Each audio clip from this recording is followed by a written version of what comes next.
MP সাহেবরা মাননীয় সংসদ সদস্যগণ স্বাধীনভাবে ভোট দিতে পারছেন না। যদি ভোট দিতে পারতেন, আমরা যাকে প্রার্থী দিয়েছি একজন বর্ষিয়ান নেতা কর্নেল অলি সাহেব নিশ্চিতভাবে বিজয়ী হতেন এবং সবার কাছে গ্রহণযোগ্য প্রার্থী হিসেবে তিনি আজকে নির্বাচিত হয়ে আসতেন। এই সম্ভাবনাটা সমুজ্জ্বল ছিল। রাষ্ট্রের সাথে জনগণের সাথে যে দ্বিচারিতা তো করেছে, আমরা সেটা জাতির সামনে আনতে চাই। রাষ্ট্রের অভিভাবকত্বের জায়গা হলো রাষ্ট্রপতির এই পদ। এখানেও যদি বিনা প্রতিদ্বন্দ্বিতা হয়ে যায়, তাহলে আমরা গণতন্ত্র চর্চা যেটা বলি এটা হচ্ছে। এই জন্য আমরা গণতান্ত্রিক ধারাটাকে ফিরিয়ে আনতে চাই, সুস্থ ধারায় রাজনীতিকে নিয়ে যেতে চাই। দেশকে পরিচালনা করার জন্য আমরা উদ্যোগ গ্রহণ করেছি। 91-এ একটা সম্ভাবনার জায়গা থেকে প্রতিদ্বন্দ্বিতা হয়েছিল।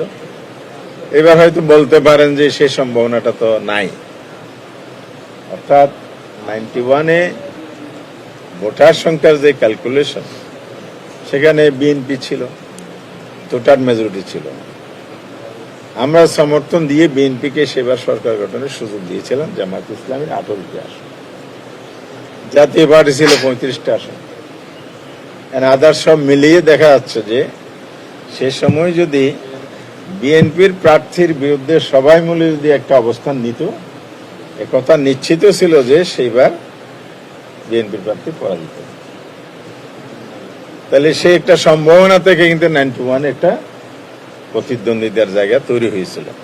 আপনার প্রশ্নটা বেলি, এবার তো সে সম্ভাবনা নাই। তাহলে কেন? কেনের জবাবটা হচ্ছে, এখানেও বিএনপির রাষ্ট্রের সাথে জনগণের সাথে যে দ্বিচারিতা তো করেছে, আমরা সেটা জাতির সামনে আনতে চাই। আমরা একটা জুলাই সনদ করেছি সবাই মিলে, সেটার উপর একটা আদেশ হয়েছে, সে আদেশের উপর গণভোট হয়েছে।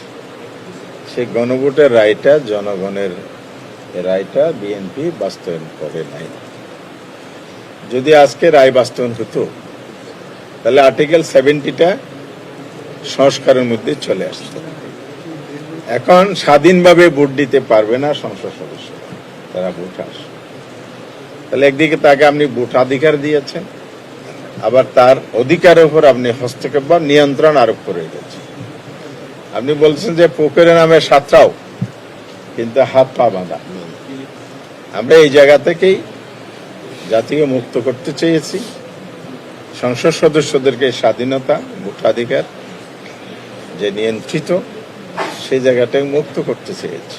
সবাই মিলে আমরা একমত হয়েছি। আজকে যদি গণভোটটা রায়টা যদি বাস্তবায়ন হতো, আজকে এই নির্বাচনে সঠিক গণতন্ত্রের প্রতিফলনটা ঘটত। এ রাষ্ট্রের যে ধাপে ধাপে যে বাধা, মানুষের অধিকার যে বাধাপ্রাপ্ত হচ্ছে, এটাকে আমরা উঠিয়ে দিতে চাই। এই জন্য আমরা সংস্কারের কথা বলেছি, বারবার বলে যাচ্ছি, পার্লামেন্টেও বলেছি। পার্লামেন্টের বাইরে আমরা আন্দোলন কর্মসূচির মাধ্যমে আমরা এটা সরকারকে বারবার দৃষ্টি আকর্ষণ করছি। কিন্তু কেন সরকার সেদিকে যাচ্ছে না? অনেকগুলো কারণ। এখানে এমপি সাহেবরা মাননীয় সংসদ সদস্যগণ স্বাধীনভাবে ভোট দিতে পারছেন না। যদি ভোট দিতে পারতেন, আমরা যাকে প্রার্থী দিয়েছি একজন বর্ষিয়ান নেতা, খেতাবপ্রাপ্ত মুক্তিযোদ্ধা, রণাঙ্গনের, উনি সাবসেক্টর কমান্ডার ছিলেন। তিনি সে সময় স্বাধীনতার যে রিভল্ভ, প্রেসিডেন্ট জিয়াও বলেছেন, উনিও বলেছিলেন, সবাই মিলে বিদ্রোহ করেছিলেন 8ম ইস্ট বেঙ্গল রেজিমেন্টে, যেটার মধ্য দিয়ে স্বাধীনতা যুদ্ধের সূচনা ঘটেছে। এই ইতিহাসটা তো কেউ অস্বীকার করতে পারবে না। এরকম একটা মানুষ আবার চাকরি 9 বছর বাকি থাকতে তিনি রাষ্ট্রের প্রয়োজনে রাজনীতিতে আসলেন।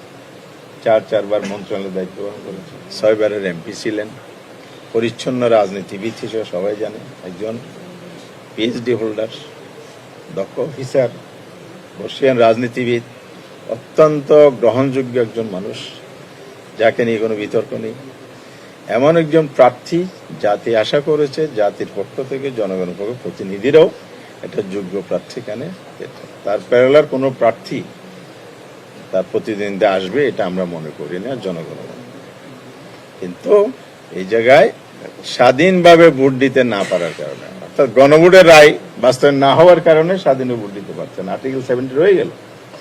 এই যে সংস্কার হতো, কর্নেল আলী সাহেব নিশ্চিতভাবে বিজয়ী হতেন এবং সবার কাছে গ্রহণযোগ্য প্রার্থী হিসেবে তিনি আজকে নির্বাচিত হয়ে আসতেন, এই সম্ভাবনাটা সমুজ্জ্বল ছিল। দুর্ভাগ্য এটা জাতির জন্য। আমরা সেই জায়গাটা বিএনপির দ্বিচারিতার কারণে অথবা তাদের সংস্কারের ব্যাপারে পজিটিভ মানসিকতা না থাকার কারণে জাতি এখান থেকে বঞ্চিত হলো, একজন দক্ষ যোগ্য লোকের সার্ভিস থেকে রাষ্ট্র বঞ্চিত।